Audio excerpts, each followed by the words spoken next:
Can you be a little bit more specific? I've never been to Harvard. I've never been to class there, but can you give me an example? That's your advantage. Oh, thank you. Of how they are teaching sacrifice, how they are teaching altruism? Well, open daily paper and look at Mr. Carter, a very peculiar creature, who is telling you that we're going to overcome the oil shortage by driving less, by giving up. Let us all make a sacrifice. Let's lower our standard of living, and we'll all be living better. Now, is that a proper philosophy to tell a country that has pride and self-esteem? At one time, with all the faults in American intellectual equipment, and there were a lot of faults, at least people were taught pride in their own country and in the good aspects, the great achievements of this country. Today, you're supposed to apologize to every naked savage anywhere on the globe because you are more prosperous, because you've earned your money. You have to feel guilty and apologize for it, while he hasn't and doesn't intend to learn from you. He just wants your money. That's what we're being taught.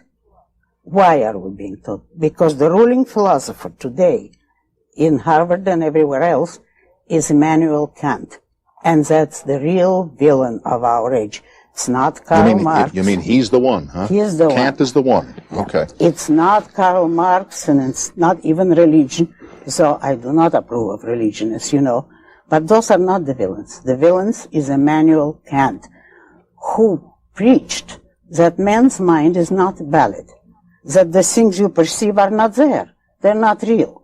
Things in themselves, as he preached, are something which exists in another dimension. Your world is only phenomenal, as he called it, and then there is this noumenal world, which you cannot perceive in any way whatever, and that noumenal world is the true reality.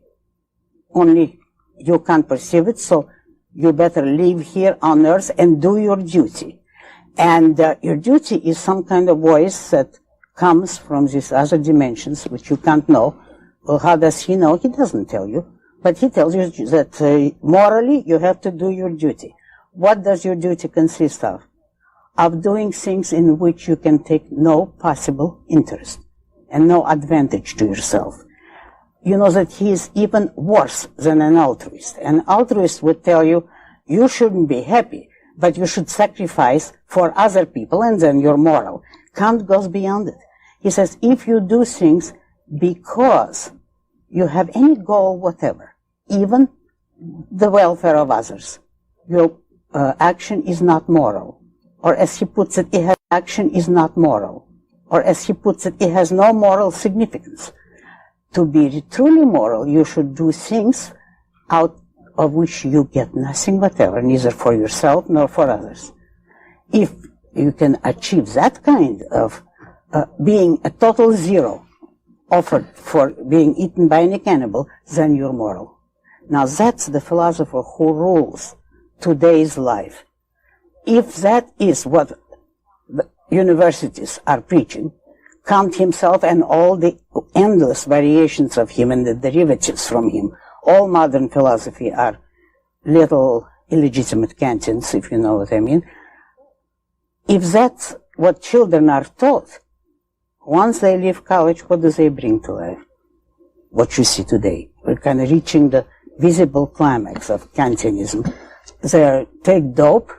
They try to kill their mind in every way possible. They leave range of the moment. They have no values, no goals, and no selfishness. Well, they're terribly unselfish because they haven't got one independent idea in the world.